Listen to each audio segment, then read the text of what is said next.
nous rester fidèles, c'est l'actu de la semaine. Bienvenue à tous. Le chef de l'État, Macky Sall, a signé une ordonnance aménageant des mesures dérogatoires au fonctionnement des conseils départementaux, municipaux et de ville. L'objectif est de leur permettre de pouvoir délibérer rapidement sur les mesures budgétaires à la lutte contre le Covid-19 et de réduire les délais d'approbation du représentant de l'État.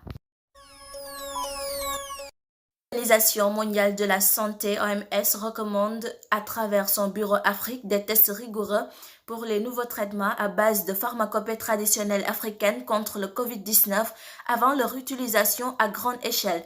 Selon l'organisation, des plantes médicales telles que l'Artemisia annua sont considérées comme des traitements possibles du Covid-19, mais des essais devraient être réalisés pour évaluer leur efficacité et déterminer leurs effets indésirables. Le Conseil des diffuseurs et éditeurs de presse du Sénégal et la Convention des jeunes reporters CJRS fustigent les critères inavouables et la gestion opaque sur la base desquels le fonds d'aide à la presse a été réparti, tandis que le ministère de la Culture et de la Communication déclare pour sa part avoir octroyé la subvention dans la transparence et l'équité. Dans un communiqué, le Conseil explique que cette aide à la presse est encore une fois distribuée dans des conditions peu orthodoxes, surtout en porte-à-faux avec les promesses faites par le chef de l'État lors de l'audience qu'il a accordée aux acteurs des médias le 27 mars 2020. Et puis, la Cour suprême a rejeté la requête portant annulation de la décision d'interdiction du rapatriement des dépouilles des personnes décédées de Covid-19 à l'étranger.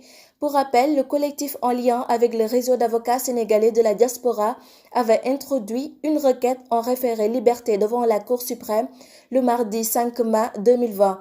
La Cour avait 48 heures pour se prononcer. Les requérants sont des familles ayant un corps en attente de rapatriement, des Sénégalais de la diaspora évoluant dans les pays les plus concernés, ainsi que des associations de défense des Sénégalais de l'extérieur. Et puis, l'imam de la grande mosquée de Léona Niassène a été convoqué ce vendredi au commissariat central de Kaolack pour avoir dirigé la prière de vendredi. Accompagné du khalife général de Léona Niassène, Cheikh Ahmad Tidiane Ibrahima Niass, Mohamed Ibrahima Niass a répondu aux questions des enquêteurs avant d'être libéré un peu plus tard. Ainsi, sa convocation a occasionné un grand rassemblement devant le commissariat central de Kaolack. Les talibés y ont convergé pour le soutenir. Toutefois, à sa sortie, le khalife est resté sur sa position et annonce que la prière de vendredi prochain aura lieu.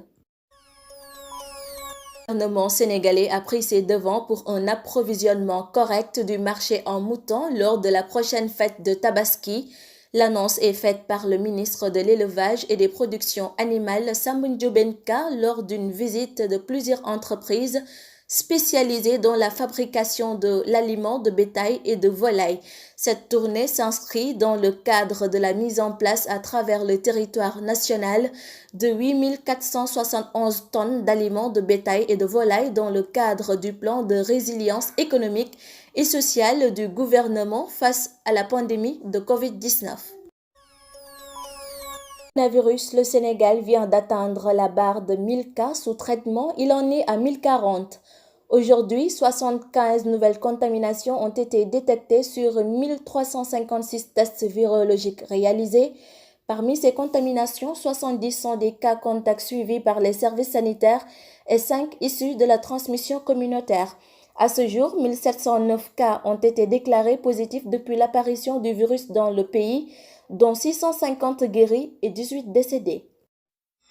Et c'est bien tout pour l'actu de la semaine. Moussou Bagay à la présentation. Amis internautes, merci de l'avoir suivi. Rendez-vous est pris la semaine prochaine pour une autre synthèse de l'actualité. Au revoir.